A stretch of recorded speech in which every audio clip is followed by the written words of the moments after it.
Everyone, welcome back to my channel. This is me Ragini. So आज की इस video में मैं आप लोग के साथ शेयर करने वाली हूँ KVS जो कॉन्ट्रेक्चुअल बेस पे जो वैकेंसी निकली थी। तो हमारे यहाँ 27 और 28 फरवरी को रखा गया था, तो मैं 27 को गई थी। तो मैं उस टॉपिक पे आज ये वीडियो बना रही हूँ कि कैसे आपको बीकॉम वाले लोग जो कॉमर्स बैकग्राउंड के होते हैं उनको क्या क्या दिक्कतें, क्या क्या सामना करना पड़ता है KVS की कॉन्ट्रेक्चुअल बेस पे जो वैकेंसी रहती है उनको अप्लाई करने के लिए।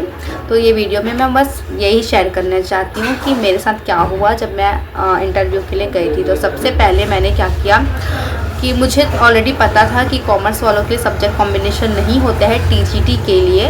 सो मैंने क्या किया कि फॉर्म में लिखा था PRT के लिए आप BA DLED BTC वाले लोग अप्लाई कर सकते हैं, ठीक है। तो सबसे पहले 8 साढ़े 8 तक मैंने KVS में एंटर किया।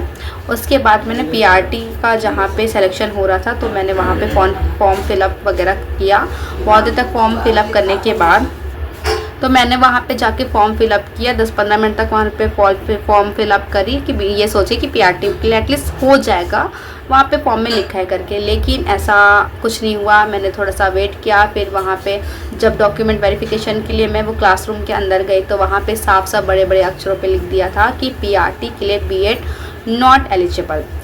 सो मैंने किसी से कुछ भी नहीं पूछा, मैंने बस थोड़ा देर वहाँ पे बैठा। फिर मेरे को समझ में आ चुका था कि यहाँ पे फिर बाजू वालों से भी पूछे कि आपका BEd है DEd है।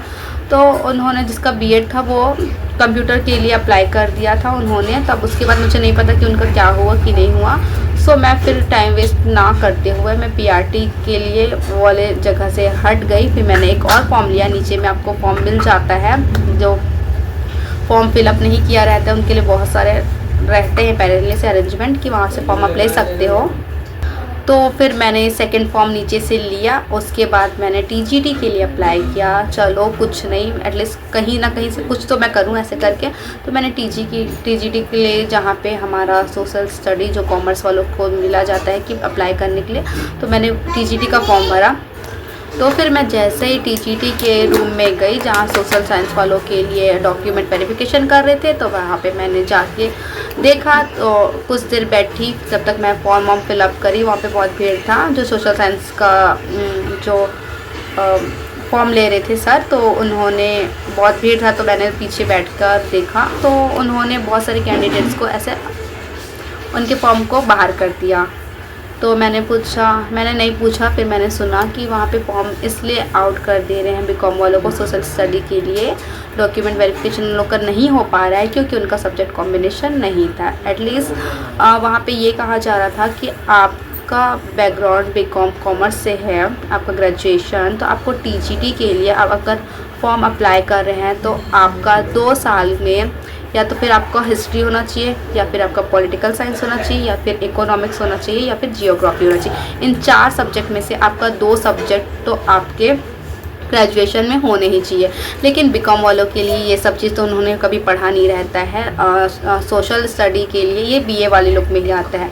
तो बीकॉम वालों के लिए इसीलिए सब्जेक्ट कॉम्बिनेशन नहीं जम पाता। तो फिर वहाँ पे फिर मेरा भी वेरिफिकेशन नहीं हो पाया और मैं भी 5 मिनट बैठी। फिर सोची क्या मतलब बैठने का। एक बार फिर भी मैंने सर को पूछा, सर मेरा बीकॉम हुआ है तो क्या मैं सोशल साइंस के लिए अप्लाई कर सकती हूँ। तो सर ने कहा कि नहीं, आपका TGT है तो आप सिर्फ आपका ग्रेजुएशन बस हुआ है बीकॉम, आपने MCOM नहीं किया है। मैंने MCOM नहीं किया है, मैंने ग्रेजुएशन बस किया। उसके बाद फिर तो सर बोले हैं कि अगर आपको PGT के लिए अप्लाई करना है तो आपको MCOM करना पड़ेगा। अगर आप MCOM करते तो आप PGT के लिए अप्लाई कर सकते हैं, लेकिन ग्रेजुएशन के बेस पे आपका बीकॉम है तो आप सोशल स्टडी जो TGT है वो आप नहीं कर सकते हैं, आपका सब्जेक्ट कॉम्बिनेशन नहीं बन रहा है। तो इस कारण से मेरा वेरिफिकेशन नहीं हो पाया, डॉक्यूमेंट वेरिफिकेशन नहीं हो पाया। और फिर मैं वापस सोची कि अब कोई फ़ायदा नहीं है बैठने का, वेरिफिकेशन हो ही नहीं रहा है तो इंटरव्यू तो करेंगे ही नहीं ये लोग। तो फिर मैंने कहा ये बहुत बड़ी समस्या है कि इंसान जो सोच के जाता है ऐसा कुछ भी नहीं होता है। और ना तो आपको PRT के लिए लिया गया, ना तो आपका TGT के लिए लिया गया। और आपका PGT के लिए लेते लेकिन मेरा भी MCOM नहीं हुआ था। सो क्या कर सकते हैं, कुछ नहीं कर सकते, बस टाइम वेस्ट हुआ। तो मैं ये बोलूँगी कि अगर आप बीकॉम कर रहे हैं और आपने BEd किया है तो आप प्लीज़ MCOM कर लीजिए ताकि आप PGT के लिए अप्लाई कर सकें, क्योंकि TGT तो आपके लिए होगा नहीं। क्योंकि टीजीटी आपके बस की बात नहीं होगी बीकॉम वालों के लिए। तो आप पीजीटी की तैयारी कीजिएगा, एमकॉम करिए। अगर आपको कॉमर्स के टीचर बनना है तो एमकॉम कीजिए, तब आप अप्लाई कर सकेंगे।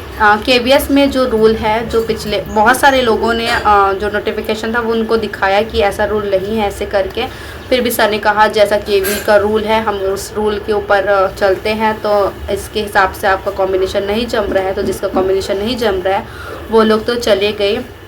अब वहाँ पे क्या ही कर सकते हैं, सर के साथ तो बहस कर नहीं सकते, जो उनका रूल है वो रूल अप्लाई ही करेंगे। सो इस हिसाब से बीकॉम वाले लोग को टीजीटी के लिए सोशल साइंस पढ़ाने के लिए अप्लाई करने का कोई फ़ायदा नहीं, क्योंकि केवीएस में ऐसा बिल्कुल भी नहीं लिया जाता है।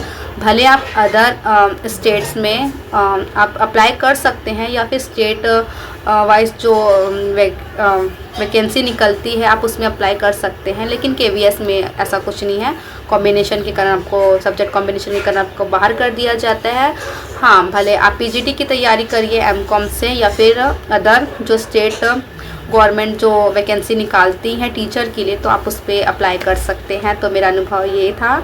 तो अगर वीडियो आपको पसंद आई होगी, या फिर आपको भी डॉक्यूमेंट वेरिफिकेशन के टाइम पे बाहर निकाल दिया गया होगा, तो प्लीज़ बताइएगा कमेंट में कि आपका, अगर आपने भी कभी केवी में कॉन्ट्रेक्चुअल इंटरव्यू दिया होगा वैकेंसी के लिए, तो कमेंट में ज़रूर बताइएगा। तो मिलते हैं नेक्स्ट वीडियो में। आपकी जो भी राय है आप कमेंट में ज़रूर बताइएगा।